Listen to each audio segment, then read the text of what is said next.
Hello friends, कैसे हो? Hope सब बढ़िया हो गए। Welcome to my YouTube channel UGC NET commerce made easy. जैसे कि आपको पता है, यहाँ पे आपको पेपर टू कॉमर्स का complete syllabus from unit 1 to unit 10 करवाया जा रहा है। यूनिट 4 बिजनेस फाइनेंस की हमारी चल रही है और आज हमारी लास्ट सेशन है जिससे हमारी ये यूनिट कंप्लीट हो जाएगी। सो स्टार्ट करते हैं with the topic international arbitrage. देखो, इंटरनेशनल आर्बिट्रेज में एक ही एसेट या करेंसी के अलग मार्केट्स में प्राइस डिफरेंसेस का फ़ायदा उठाकर रिस्क फ्री प्रॉफिट्स बनाए जाते हैं। ये मार्केट इनएफिशिएंसी से क्विक गेंस का तरीका है। अगर इसमें बात करें multinational capital budgeting multiple countries में इन्वेस्टमेंट प्रोजेक्ट्स इवेल्युएट करने का प्रोसेस है जिसमें exchange rate risk, tax regimes और क्रॉस बॉर्डर कैश फ्लोज को कंसीडर किया जाता है। ये ग्लोबल बिजनेस डिसीजन के लिए क्रिटिकल है। इंपॉर्टेंस की बात करें तो सबसे पहले profit opportunity point number 1, arbitrage global market inefficiencies का फ़ायदा उठाकर प्रॉफिट अपॉर्चुनिटीज़ प्रोवाइड करता है। ये रिस्क फ्री अर्निंग्स का एक स्मार्ट वे है। सेकंड आती हैं इन्वेस्टमेंट डिसीजंस की। अगर हम बात करें, कैपिटल बजटिंग इंश्योर करता है कि मल्टीनेशनल प्रोजेक्ट्स फर्म के वैल्यू को मैक्सिमाइज करें। ये लॉन्ग टर्म इन्वेस्टमेंट के लिए सही डिसीजन देता है। फिर थर्ड आता है रिस्क मैनेजमेंट के लिए ये करेंसी, पॉलिटिकल और इकोनॉमिक रिस्क को मिटिगेट करता है। ये ग्लोबल ऑपरेशंस में स्टेबिलिटी लाता है। फिर चौथा पॉइंट आता है ग्लोबल कॉम्पिटिटिवनेस का। अगर इंपॉर्टेंस की बात करें, ग्लोबल कॉम्पिटिटिवनेस के लिए ये इंटरनेशनल मार्केट्स में स्ट्रेटेजिक एक्सपेंशन को सपोर्ट करता है। ये फर्म्स को ग्लोबल लेवल पे compete करने में हेल्प करता है। अब अगर मैं आपको एग्जांपल दूं, 2025 में एक इंडियन फर्म यूएस डॉलर और इंडियन रुपी के प्राइस डिफरेंसेस से आर्बिट्रेज के थ्रू प्रॉफिट कमाती है और 200 मिलियन यूएस फैक्ट्री के लिए 200 million US dollars US factory के लिए कैपिटल बजटिंग अप्लाई करती है। ये आर्बिट्रेज और कैपिटल बजटिंग का प्रैक्टिकल एग्जाम्पल है। अब आगे चलते हैं, थोड़ा सा डिटेल में करते हैं। देखो, इंटरनेशनल आर्बिट्रेज में अलग इंटरनेशनल मार्केट्स में एक जैसा या सिमिलर एसेट के प्राइस डिफरेंसेस का फ़ायदा उठाकर रिस्क फ्री प्रॉफिट्स बनाए जाते हैं। ये मार्केट की इनएफिशिएंसी से क्विक गेंस का तरीका है। ये मार्केट इनएफिशिएंसीज और तेज़ी से एग्जीक्यूशन पे डिपेंड करता है।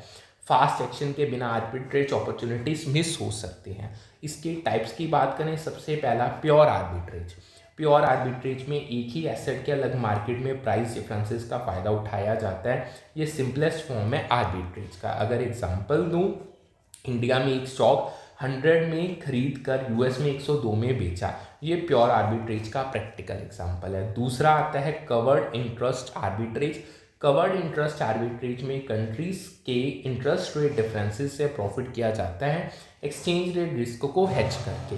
ये इंटरेस्ट और करेंसी रिस्क का कॉम्बिनेशन है। अगर एग्जांपल मैं समझाऊं, इंडियन रुपी में 7% पे बोरो करके यूएस डॉलर में 4% पे इन्वेस्ट करके फॉरवर्ड कॉन्ट्रैक्ट के साथ, ये कवर्ड इंटरेस्ट आर्बिट्रेज का रियल वर्ल्ड केस है। तीसरा आता है हमारा ट्रायंगुलर आर्बिट्रेज में 3 करेंसीज के एक्सचेंज रेट डिस्क्रिपेंसीज का फ़ायदा उठाया जाता है। ये कॉम्प्लेक्स करेंसी ट्रेडिंग स्ट्रेटेजी है। अगर मैं आपको इसकी एग्जांपल दूं तो इंडियन रुपी को यूएस डॉलर्स में, यूएस डॉलर को यूरो में और यूरो को वापस इंडियन रुपी में कन्वर्ट करके प्रॉफिट कमाना, ये ट्रायंगुलर आर्बिट्रेज का एग्जांपल है। फिर चौथा आता है हमारा लोकेशनल आर्बिट्रेज में एक ही करेंसी पेयर के अलग मार्केट्स में प्राइस डिफरेंसेस का फ़ायदा उठाया जाता है। ये स्पेसिफिक मार्केट लोकेशन के इनएफिशिएंसीज पे फोकस करता है। अगर एग्जांपल बताऊं, मुंबई में यूएस डॉलर 83 में खरीद कर लंदन में 83.5 में बेचना, ये लोकेशनल आर्बिट्रेज का प्रैक्टिकल एग्जांपल है।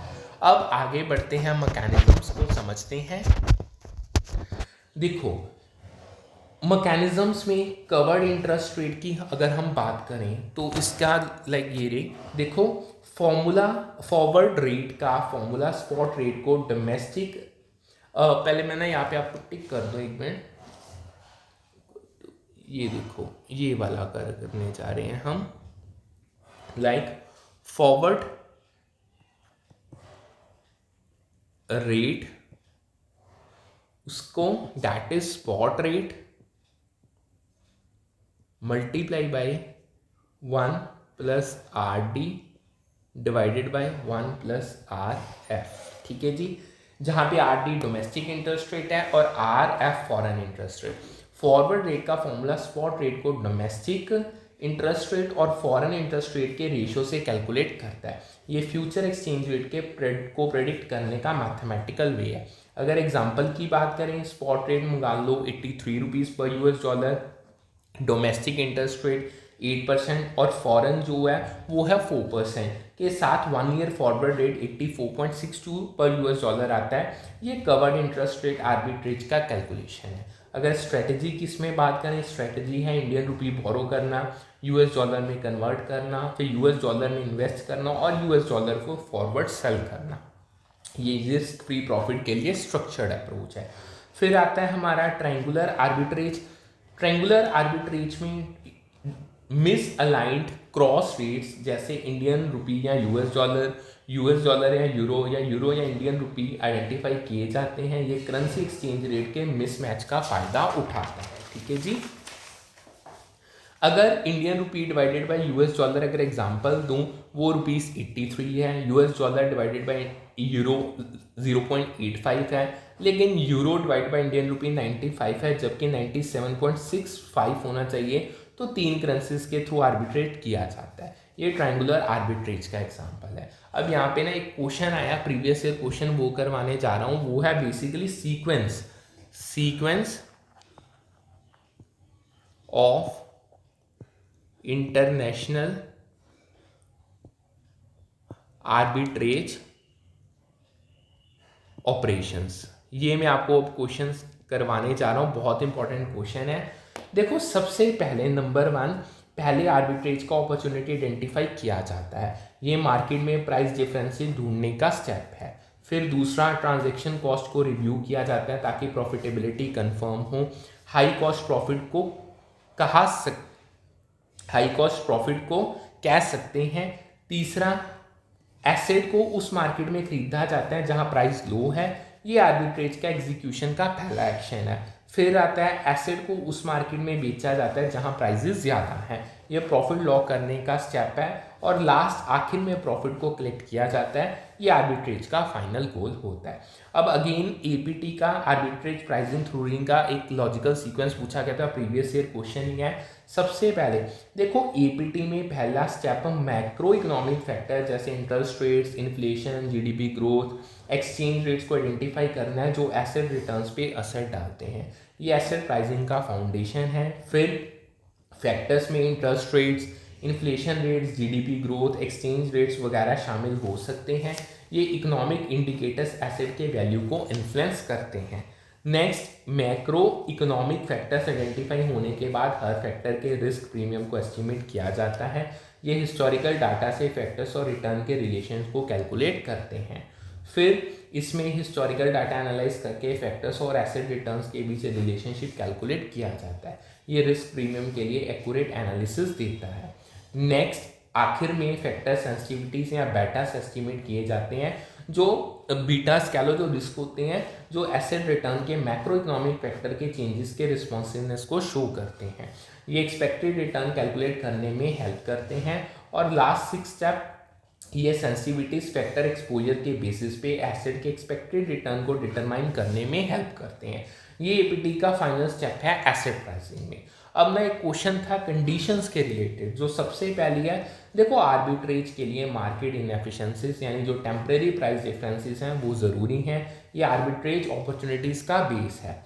दूसरा, प्रॉफिटेबिलिटी के लिए लो ट्रांजैक्शन कॉस्ट ज़रूरी है, हाई कॉस्ट प्रॉफिट को खा सकती है।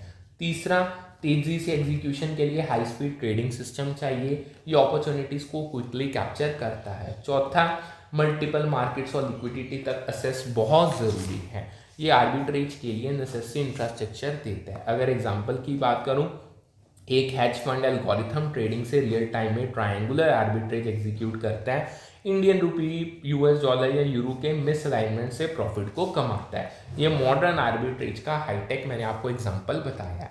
अगर मान लो मैं इसकी प्रैक्टिकल कंसीडरेशंस बताऊं, सबसे पहले ट्रांजैक्शन कॉस्ट, ब्रोकरेज फीस और स्प्रेड जैसे ट्रांजैक्शन कॉस्ट आर्बिट्रेज प्रॉफिट को कम करते हैं। यह प्रॉफिटेबिलिटी के लिए बड़ा फैक्टर है। दूसरा, रेगुलेटरी कंस्ट्रेंट्स जैसे आरबीआई के capital controls cross border flows को लिमिट करते हैं, ये आर्बिट्रेज के अपॉर्चुनिटीज़ को रिस्ट्रिक्ट करते हैं।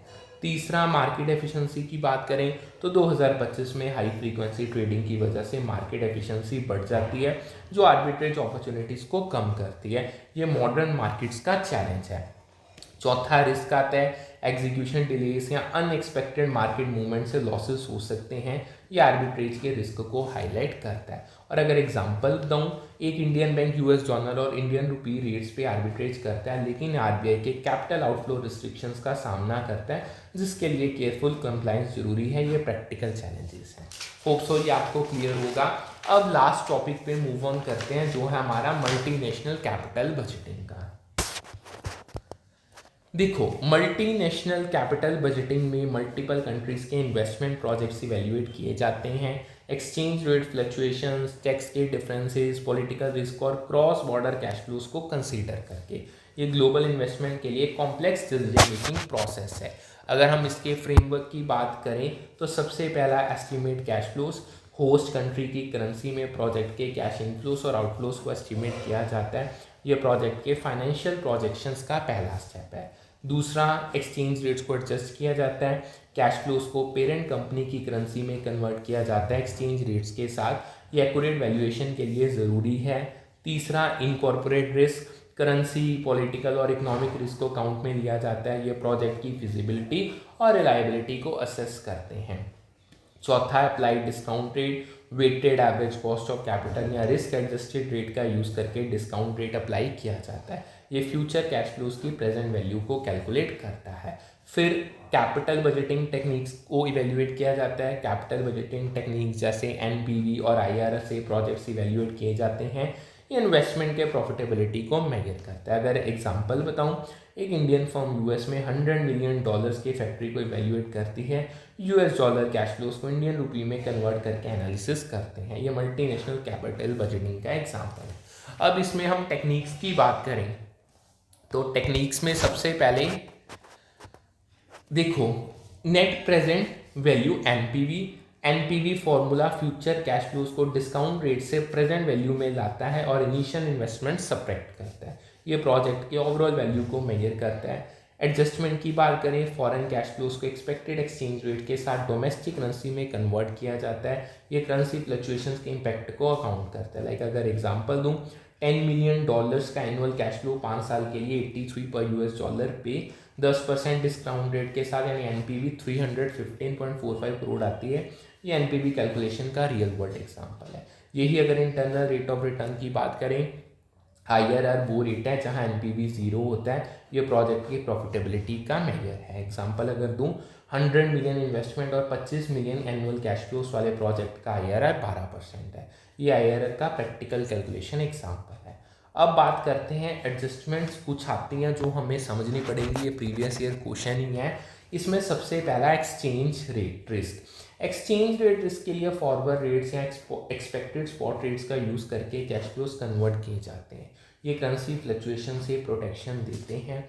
सेकंड आते हैं टैक्स डिफरेंशियल। अगर टैक्स डिफरेंशियल्स की हम बात करें तो अलग अलग टैक्स रेट जैसे यूएस 21% लगा लो, इंडिया 30% को अकाउंट में लिया जाता है। ये नेट कैश फ्लोज पे असर डालता है। फिर थर्ड आता है रीपेट्रिएशन रिस्ट्रिक्शंस की। अगर हम बात करें, प्रॉफिट्स रीपेट्रिएशन पे लिमिट्स के लिए एडजस्टमेंट की जाती है। ये कैश फ्लो अवेलेबिलिटी को अफेक्ट करता है। फिर आता है पॉलिटिकल रिस्क। पॉलिटिकल रिस्क के लिए अनस्टेबल रीजन्स में डिस्काउंट रेट बढ़ाया जाता है। ये रिस्की प्रोजेक्ट्स के लिए हाई रिटर्न डिमांड करता है। अगर एग्जाम्पल बताऊँ, एक इंडियन फर्म ब्राज़ील के प्रोजेक्ट के लिए पॉलिटिकल इंस्टेबिलिटी की वजह से डिस्काउंट रेट को 12% एडजस्ट करती है। ये रिस्क एडजस्टमेंट का प्रैक्टिकल केस मैंने आपको बता दिया। अब बात करते हैं कुछ रिस्क फैक्टर्स की मल्टीनेशनल प्रोजेक्ट्स में। सबसे पहले आता है exchange rate risk. Exchange rate fluctuations cash flow के वैल्यू पे असर डालते हैं। ये मल्टीनेशनल प्रोजेक्ट्स के लिए बड़ा रिस्क है।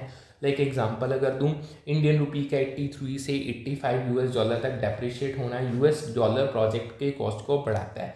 ये एक्सचेंज रेट रिस्क का एग्जांपल है।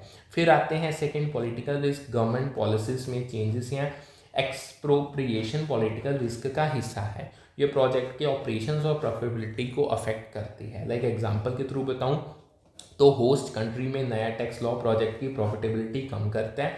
ये पॉलिटिकल रिस्क का प्रैक्टिकल एग्जांपल है। फिर तीसरा आता है इकोनॉमिक रिस्क। होस्ट कंट्री में इन्फ्लेशन या रिसेशन कैश फ्लोज को अफेक्ट करती है। इकोनॉमिक कंडीशंस का इम्पैक्ट है।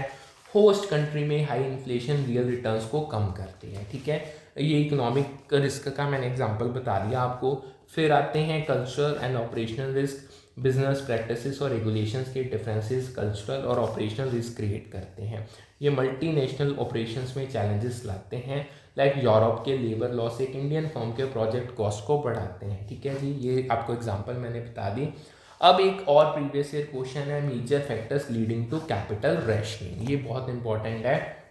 देखो, कैपिटल राशनिंग के मेजर फैक्टर्स वो रीजंस हैं जो फंड्स के एलोकेशन को लिमिट करते हैं। ये कंपनीज के इन्वेस्टमेंट डिसीजंस को अफेक्ट करते हैं। सबसे पहला, कैपिटल मार्केट की इम्परफेक्शन, जैसे limited funds, high transaction cost या restricted capital access capital rationing का कॉस्ट बनता है।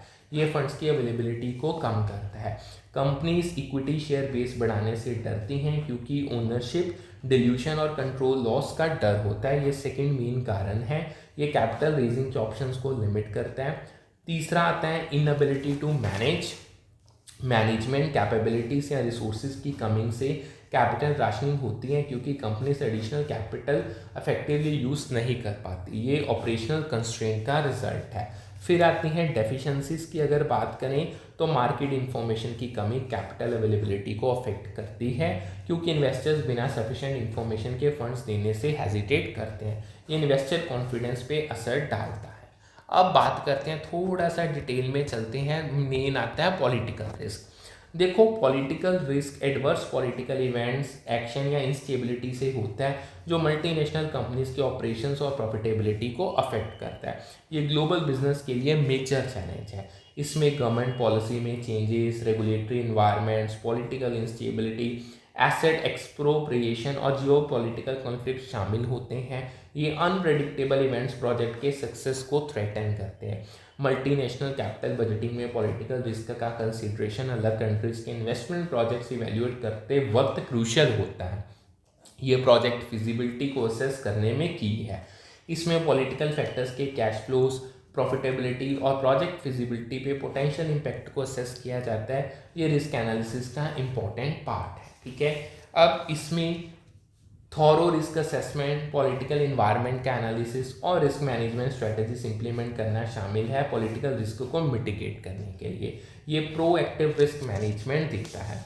इसके अलावा पॉलिटिकल रिस्क मैनेजमेंट को डिसीजन मेकिंग में शामिल करके multinational companies political potential losses कम करना, इन्वेस्टमेंट प्रोटेक्ट करना और पॉलिटिकल अनसर्टेनिटीज में रिटर्न्स ऑप्टिमाइज करना इनका एम करते हैं। ये लॉन्ग टर्म स्टेबिलिटी के लिए बहुत ज़रूरी है। अब यहाँ पे क्वेश्चन था नेट इनकम अप्रोच से। देखो, नेट इनकम अप्रोच के according capital structure decision firm के वैल्यूएशन में रेलेवेंट होता है। ये डेट और इक्विटी मिक्स के इम्पैक्ट को हाईलाइट करता है। कैपिटल स्ट्रक्चर जो डेट और इक्विटी फाइनेंसिंग का मिक्स है, फर्म के नेट इनकम और ओवरऑल वैल्यू पे असर डालता है। ये फर्म के फाइनेंशियल हेल्थ का की फैक्टर है। फर्म अपने कैपिटल स्ट्रक्चर में लिवरेज के डिग्री को चेंज करके टोटल वैल्यू और overall cost of capital change कर सकती है। ये फाइनेंशियल स्ट्रेटजी का इंपॉर्टेंट पार्ट है। अब लास्ट आता है कैपम एनालिसिस। देखो, कैपम यानी capital asset pricing model risk return analysis के लिए सूटेबल है फाइनेंशियल डिसीजंस में। ठीक है जी, ये इन्वेस्टमेंट के एक्सपेक्टेड रिटर्न को असेस करता है। कैपम एक वाइडली यूज्ड मॉडल है जो इन्वेस्टमेंट के एक्सपेक्टेड रिटर्न को सिस्टमेटिक रिस्क यानी बीटा और रिस्क फ्री रेट के बेसिस पे एस्टिमेट करता है। ये रिस्क और रिटर्न के रिलेशन को क्वांटिफाई करता है। ये रिस्क और एक्सपेक्टेड रिटर्न के बीच रिलेशनशिप के इंसाइट्स देता है और इन्वेस्टर्स और फाइनेंशियल मैनेजर्स को इन्वेस्टमेंट अपॉर्चुनिटी असेस करने में हेल्प करता है। ये फाइनेंशियल डिसीजन मेकिंग के लिए एक इम्पॉर्टेंट टूल है। अब आपको एक दो प्रीवियस ईयर क्वेश्चन करवाने जा रहा हूँ। कुछ कमेटीज हैं, उनके मैचिंग का क्वेश्चन था। देखो, फर्स्ट जो YV रेडी कमेटी है, स्मॉल सेविंग्स के इंटरेस्ट रेट्स को रैशनलाइज करने के लिए बनाई गई थी।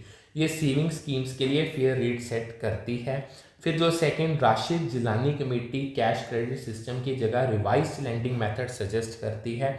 ये बैंकिंग लेंडिंग को मॉडर्नाइज करती है।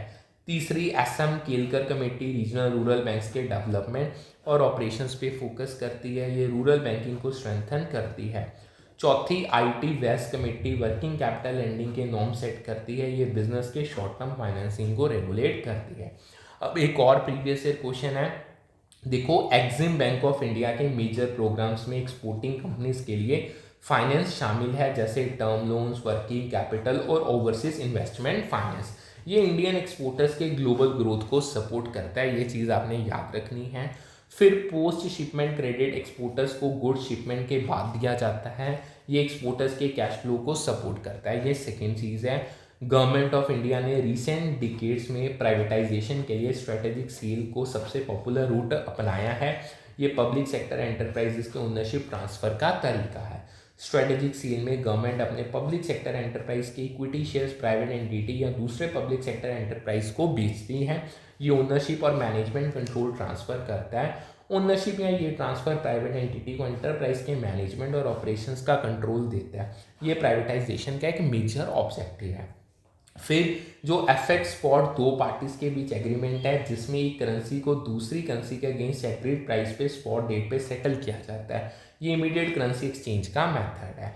फॉरवर्ड कॉन्ट्रैक्ट की बात करें तो फॉरवर्ड कॉन्ट्रैक्ट का maturity date usually 2 business days से ज़्यादा फ्यूचर में होता है, ये फ्यूचर करेंसी एक्सचेंज रेट के लिए यूज़ होता है। सो होप्स आपको जितना करवाए उतना अच्छे से समझ आ गया होगा। सो इससे हमारी ये यूनिट और आज का सेशन होता है कंप्लीट। फिर मिलते हैं with a new session with a new set of topics and start करेंगे अब अपनी यूनिट नंबर 5।